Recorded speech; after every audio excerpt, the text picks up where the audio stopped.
A city council meeting in St. Cloud got heated over a resolution to stop refugees from moving into the area. We are in violation of federal law right here in St. Cloud. I'm sorry. More than 250 people crowded the meeting last night, including those both for and against the proposal. Only 5 people spoke during the open forum, and all spoke against Jeff Johnson's recommendation that a moratorium be placed on refugee resettlement. Councilmember Jeff Jurgers offered a counter resolution in support of a welcoming community. We renew our commitment to foster a community in which all people have the right to pursue life, liberty, and happiness.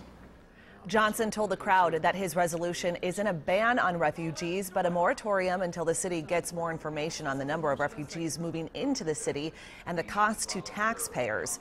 Meanwhile, Jurgers' counter resolution passed last night with only Johnson against it.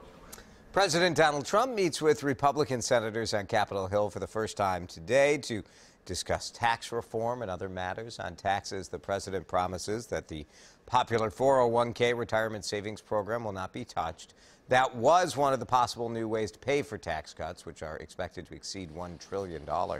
Another proposal to eliminate the widely used federal deduction for state and local taxes has run into heavy opposition from Republican House members from high-tax states. The Pentagon is releasing new information about that attack in Niger that left 4 U.S. soldiers dead and 2 wounded.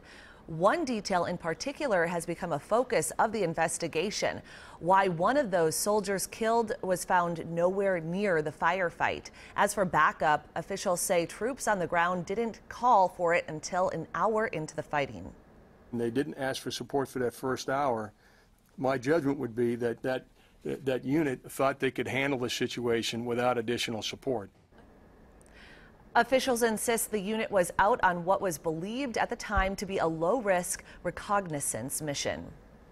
The last batch of classified government documents related to the John F. Kennedy assassination are set to be released today. Those documents, Thursday's the date, those documents from the assassination and subsequent investigation were kept secret for years. A federal judge in Minnesota has reviewed all of them and says it's time to get that information out once and for all.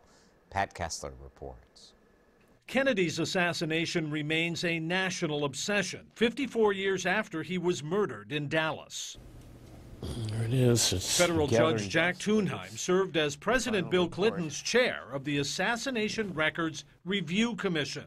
His job in 1993, to review every government document on the assassination and make them public. It's time to do this so that everyone can believe that all the records that are in the hands of the federal government are released. Thunheim oversaw release of tens of thousands of assassination documents, except for this last 3,000 pages.